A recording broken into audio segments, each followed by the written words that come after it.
On January 14th, DJI is going to be announcing their newest drone, and all signs point to it being the DJI Flip. Yes, DJI, not DJI, DJI Flip. And this looks like kind of interesting, kind of unique, but I don't know if it's for me or for you, depending on who you are and where you are in the market, where you are in the industry, what your professional career looks like. This is going to be more of a consumer style drone, a more consumer platform for aerial photography, for aerial video, but it's not bottom of the barrel. It's not entry level necessarily, but it does have some unique factors in mind. So let's take a look at some of the leaks. Over here on Reddit, we've got the DJI Flip. The rumors, the leaks, the speculation is that it's going to have a 31-minute flight time LiDAR. It's going to be under 249 grams. It's going to have the 1 and 1.3 inch CMOS sensor, 4K 60, HDR, AI tracking, and it's got this foldable factor built into it. So it folds up a little bit differently that we'll kind of talk about and we're going to show. It's going to have a charging dock for 4 batteries, and it'll be registered under their FPV product line. So kind of the goggle style filmmaking, but they're going to say it's probably a hybrid because as you see, it's not a fixed camera. It does look like it has some kind of gimbal built into it. So here you can see what the drone is rumored, or the leaks say that this is what it's going to look like. Of course, could all be fake, but I think all signs point to this is what it's going to be. There's been a lot of leaks around this drone. So you can see here, it's got this camera with a semi-gimbal kind of built in. It looks like it comes or has accessories for ND filters. So it's not your, cheapest consumer camera. There's the idea that you might want to use ND filters with it. And you can see the unique form factor of the props. They're completely protected. They have the ring around them and some kind of like string netting to keep the props safe from, bumping into things. You could theoretically fly it indoors, outdoors, and have a little bit more protection on the propellers. And we scroll down and we can see how this thing is supposed to fold up. Now, I don't know how that makes it any more compact. Maybe I have to get it in my hands to actually see what this thing looks and feels like. I'm guessing it is quite small if it is that lightweight, but folding up with everything going to the bottom like that, maybe that help keep it compact, but it's just a different direction of bulk. I kind of like the Mavic style where they fold into themselves and keep everything tucked away.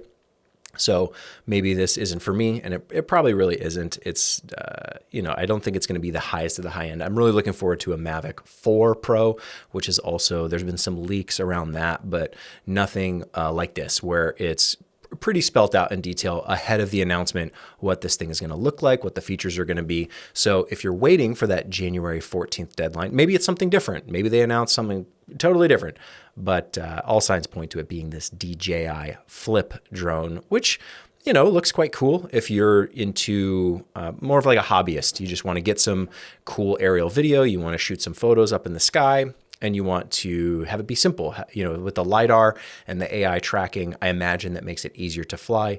And if you have these safety factors built right in. Like on the Mavic, I think you can buy attachments to kind of protect the propellers, but for the most part, they're exposed. So it really is up to you and your flying ability to keep the drone safe, keep other people safe, keep the environment safe, not run into anything, tangle up someone's hair. There's all sorts of nightmare filmmaking and photography failures of people, misbehaving with their drones and leading to terrible end results. So we'll see. Of course, in the background, looming behind all of this is the potential ban on DJI that, comes and goes in the news cycle, where everyone's worried that, all these products are going to be banned and we're not going to be able to shoot with DJI anymore. And then all of a sudden it kind of fades away and no one's really talking about it. And then it comes back again, depending on what the government ends up deciding to do with these products. I'm hopeful that doesn't end up being a factor in any of this, that these products can continue to come out and people in the US and around the world can continue to use them. Really, the restrictions would only be a US thing. I'm sure that's government by government. But I'm not as well informed on that as I am on just using these devices, which I love. I love shooting aerial type stuff. I'll probably stick with my Mavic 3 for the time being. This isn't something that I immediately look at and go, wow, I need to buy that. It just looks like a unique form factor. Maybe someone who's just getting into drones, this would be the first one they'd pick up. They don't want to get the most basic. I think the the cheapest drone that DJI makes is the Neo, I believe. I may be getting that wrong, but there is the lower tier drones available from DJI, all the way up to their highest of the high end. They really have something at a price point for everyone, which I think makes really compelling product lines. Those are the brands I think people gravitate towards, because they know I can get in at the entry level, see if I like it, and I can always graduate to something higher end, and vice versa. A professional cinematographer, if you're doing real estate photography, whatever it is you're doing professionally, you might want the highest of the high end and go, I need that for my job, but I also want a lower tier model as an assistant, as a support, as kind of a B camera to my A camera. I think when you have companies thinking that way across the entire spectrum, from low end to high end, you make for really compelling brand loyalty. And it's the stuff that people feel familiar with, whether it's coming from the low end to the high end, or going from high end and maybe taking a step down just as an additional camera. That seems to work really well. At least that's the way my brain works. I think that's a lot of people. They want to buy into an ecosystem of products at all price points, rather than just, oh, you make the one cool thing that's middle of the road. Let's say it's mid-tier, but there is no high end, there is no low end, and you're just kind of stuck at the middle. That also is a trend or a style of product design and marketing, but I don't think it's quite as successful, because you don't have anywhere to move. You don't have a low end offering. If you don't have a high end offering, you're just stuck right in the middle. Those products can still be valuable. They can still be good. They can still be popular with unique features.